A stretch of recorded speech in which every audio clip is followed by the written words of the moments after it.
Kasian kasian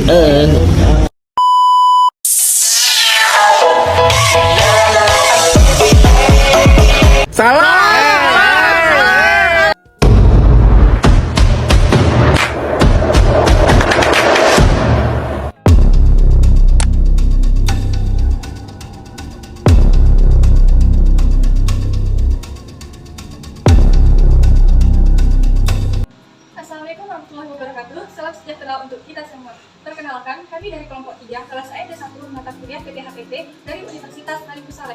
Kami di sini akan memaparkan hasil review jurnal dengan berjudul Manfaat Bacillus thuringiensis dan Pasteuria penetrans sebagai agen hayati dan bioinsektisida terhadap hama tanaman untuk memenuhi salah satu tugas PTHPT dengan dosen pengampu Ibu Novita Rahmasari Putri, SPMSC. Apa sih agen hayati itu? Agen hayati adalah setiap organisme yang meliputi subspesies, spesies, varietas, semua jenis protozoa, serangga, bakteri, cendawan, virus, serta organisme lainnya yang dalam tahap perkembangan. Perkembangannya bisa dipergunakan untuk pengendalian hama atau organisme. Yang pertama ada Bacillus thuringiensis. Bacillus thuringiensis adalah bakteri entomopatogen yang berasal dari tanah dan telah banyak digunakan sebagai bahan aktif dalam pembuatan bioinsektisida. Serangga target sangat khusus dan sangat tergantung dari jenis kandungan proteinnya. Bakteri ini termasuk dalam famili Bacilliaceae yang menghasilkan kristal protein selama fase sporulasi. Ketika protein tertelan di usus tengah larva atau hama, dengan bantuan enzim protease, protein tersebut akan terurai dari molekul besar menjadi protein yang lebih kecil atau protoksin atau disebut dengan racun. Adapun bagian dari Bacillus thuringiensis ini yang pertama ada ribosom, kemudian ada plasmid, kemudian ada DNA, flagella, dan endosperm.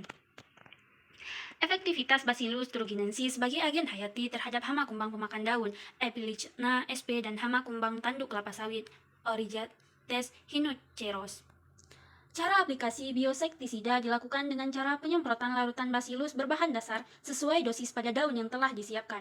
Satu daun disemprot sebanyak 2 kali, yaitu pada bagian depan dan belakang daun, dengan volume semprotan masing-masing 1 ml. Kemudian setelah 24 jam diberi makan, larva mulai menunjukkan gejala lemas, mengkonsumsi lebih sedikit daun dan tampak tidak aktif. Gejala terakhir adalah banyaknya duri tumbuh larva yang rusak dan lambat laun berhenti bergerak. Puji Astuti et al. 2020 yang menyatakan banyaknya spora yang tertelan usus tengah larva akan menyebabkan banyaknya kematian. Di usus tengah, protein yang ada di BT dipecah menjadi molekul yang lebih kecil, yang disebut dengan racun. Hal ini menunjukkan banyaknya aktivitas Bacillus thuringiensis cukup besar untuk mengatasi hama, khususnya kumbang pemakan daun dan hama lainnya. Aktivitas B. thuringiensis sebagai agen hayati terhadap hama kumbang pemakan daun atau Epilicna sp dan hama kumbang tanduk kelapa sawit atau Origetes hinoceros. Kebanyakan B. thuringiensis sebagai bioinsektisida dilakukan dengan menggunakan biorin sapi yang diperkaya dengan 5% molase. Untuk produksi bioinsektisida terlebih dahulu dilakukan prakultur atau kultur benih menurut Pancinte et al. 2010. Tanah disemprot dengan 5 ml bioinsektisida dan dikeringkan di udara. Rhinoceros kemudian dimasukkan ke dalam wadah dan dibiarkan dimakan. Kematian diamati setiap hari selama 1 minggu. Kematian dari Rhinoceros ditandai dengan perubahan warna, tekstur tubuh, dan warna tubuh. Pertama, larva Rhinoceros yang sehat berwarna putih. Namun, 3 hari setelah aplikasi, gejalanya muncul. Pada hari ke-7, larva mati dengan warna tubuh hitam. Kematian serangga disebabkan oleh adanya spora dan protein bakteri yang tertelan di usus tengah. Kematian seekor serangga biasanya membutuhkan waktu. Proses kematian dimulai dari perubahan protein menjadi toxin di usus tengah dan kemudian menyebar ke seluruh homolimfa. Serangga biasanya mengalami septikemia dan akhirnya mati. Nah, dapat teman-teman lihat pada gambar berikut, yaitu gambar A, larva yang masih sehat, gambar B, larva yang sudah terinfeksi Bacillus thuringiensis, dan gambar C adalah larva yang sudah mati. Dapat dilihat perubahan warna pada setiap larva. Yang kedua yaitu Pasteuria penetrans.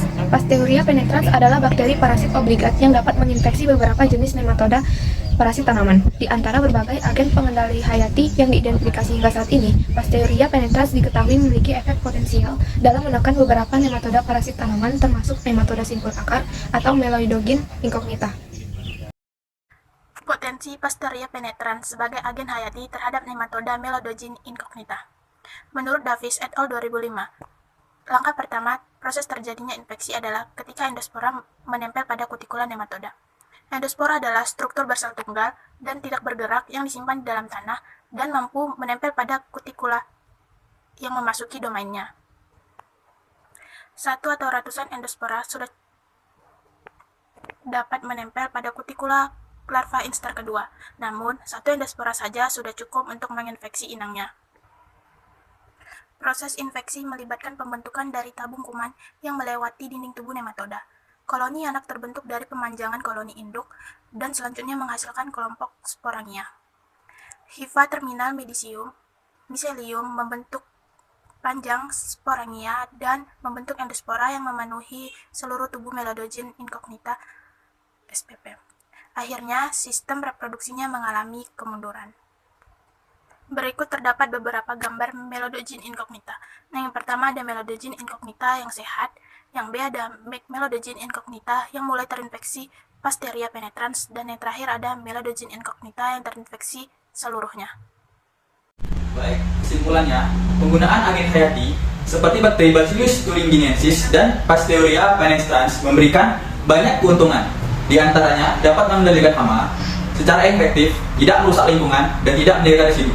Isolasi bakteri sebagai agen hayati sekaligus biopestisida, khususnya bioinsektisida, perlu dilakukan lebih lanjut agar lingkungan tetap terjaga dan petani tidak tergantung pada pestisida kimia yang berbahaya. Baiklah, sekian presentasi dari kami. Wabillahi taufiq wal hidayah. Wassalamualaikum warahmatullahi wabarakatuh.